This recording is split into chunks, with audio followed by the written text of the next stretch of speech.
Dragii mei, bun găsit! Astăzi am pentru voi o rețetă tare gustoasă de tocană de vită cu paste. Facem o tocană de vită cu multe legume, fiartă, pendelete, cu răbdare și la final adăugăm câteva paste mari, cărnoase, care se vor îmbiba cu sosul delicios. O să vă placă tare mult mâncarea aceasta pentru că este extraordinar de gustoasă, de sățioasă. E o adevărată încântare pe o masă de familie. Haideți să începem rețeta! Ingredientele sunt pentru 4 porții și lista lor o găsiți și la descrierea videoclipului ca să o citiți pe îndelete atât timp cât aveți nevoie.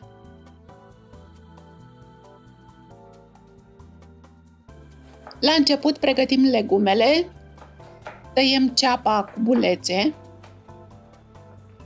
Din cei 2 morcovi, unul l-am tăiat pe lungime și apoi rondele, iar pe celălalt l-am dat pe răzătoarea cu găuri mici. În felul acesta va îngroșa sosul și îi va da multă textură. Ardeiul gras l-am tăiat cu bulețe și usturoiul îl mărunțim din cuțit sau îl trecem prin presă.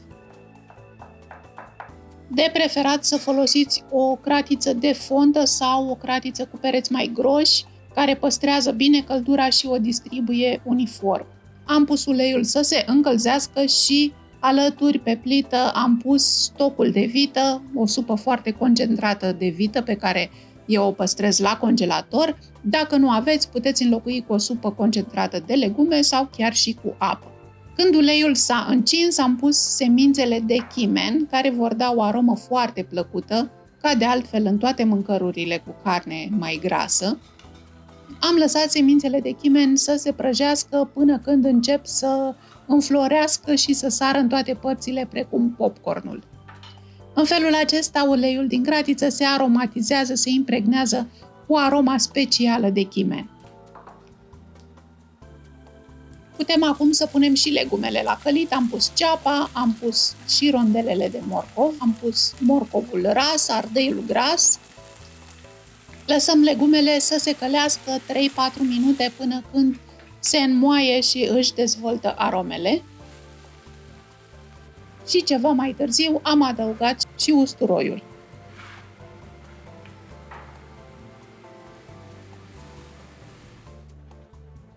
Am aici o caserolă cu carne de vițel specială pentru gulaș, așa am cumpărat-o din magazin, dar e tăiată cam mare pentru ceea ce vreau eu, așa că am luat-o la mână și am mai înjumătățit fiecare cup de carne.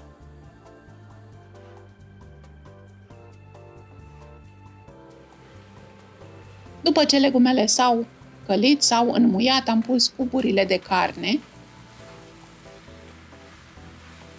și le-am lăsat să se gătească alături de legume până când toate și-au schimbat culoarea, vedeți că s-au albit la suprafață.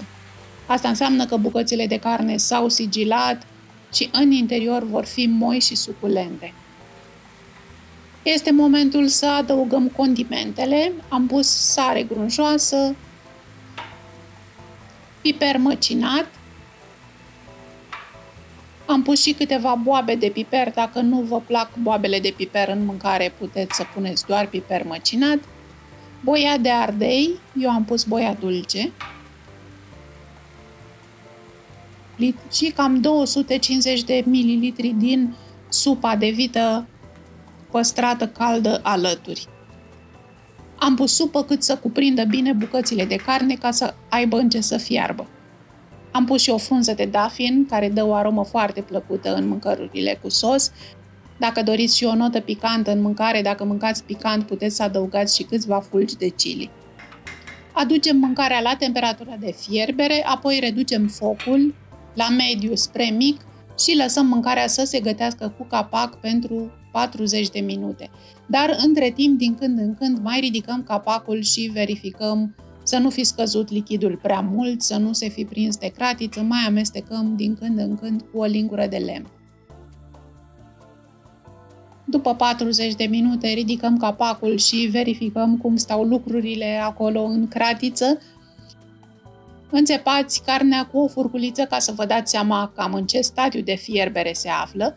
Suntem cam la jumătatea timpului de gătit, așa că și carnea ar trebui să fie aproape fiartă.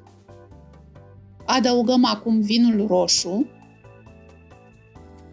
și punem din nou capacul pentru încă 40 de minute. Firește, puteți să mai ajustați timpul, depinde și de carne, cât e de tânără și cât de repede fierbe. Dar eu am mai lăsat cratița pe foc încă 40 de minute. Despre paste, puteți să folosiți orice paste aveți în casă, dar să fie paste scurte, mai groase, de exemplu fusilli sau pene, dacă aveți. Deci folosiți în principiu ce aveți în casă, dar dacă e să le cumpărați, vă recomand să căutați rigatoni.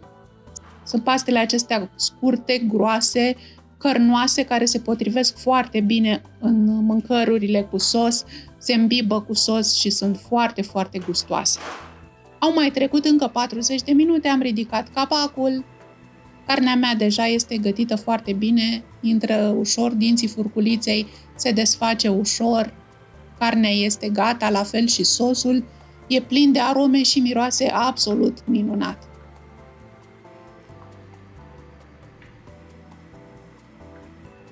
Am mai completat cu lichid, am cântărit pastele ca să nu le punem din ochi. Nu le punem din ochi pentru că riscăm să punem prea multe și să nu avem acolo suficient lichid încât să fiarbă bine toate. Așa că e de preferat să le cântărim. Am pus și pastele și am turnat și restul de supă de vită pe care am păstrat-o caldă ca să nu reduc temperatura din cratiță.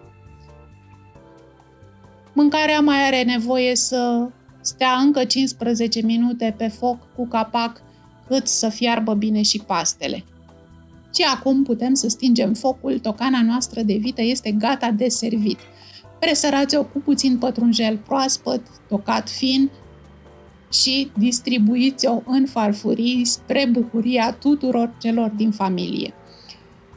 E o mâncare foarte gustoasă, savuroasă, plină de arome și plină de texturi, e sățioasă, ține bine de foame, e o încântare pentru orice masă de familie. Dragii mei, sper mult să aveți încredere în mine să încercați rețeta aceasta. Vă promit că, deși timpul de preparare poate că e puțin mai lung decât la alte mâncăruri, savoarea ei însă compensează tot efortul. Dacă o încercați, vă aștept cu impresii în comentarii, abia aștept să-mi spuneți cum a ieșit. Până la rețeta viitoare, vă îmbrățișez cu drag. Numai bine!